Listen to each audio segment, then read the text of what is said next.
Guys, ito pa yung isang pinaka-budget meal natin. AK. So, napo-fold din to. Ganito yung tsura niya. So, polymer yung pinaka-base niya, yung body niya. Pero metal ang gearbox. So, ito is ang unit kapag inabil nyo, naka-sale siya 8,000 lang. Unit lang yon. Pero kapag complete set, 9,500, 9,700, nasa ganyan, basta i-check mo na lang, sir. So, ito siya. So, yung semi niya, tsaka auto, dito yung switch niya. So, ito spare natin. Semi.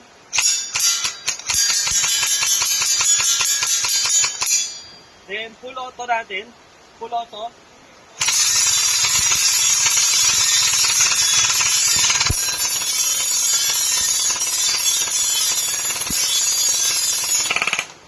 So, malakas talaga siya.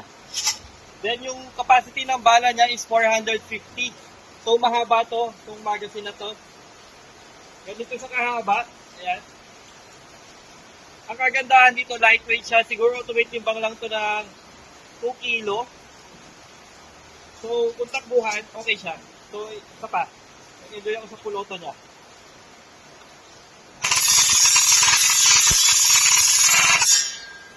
Gamot pa din yung magazine as usual.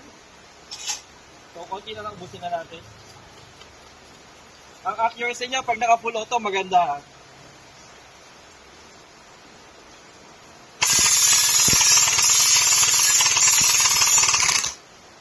So, ayun siya. Thank you!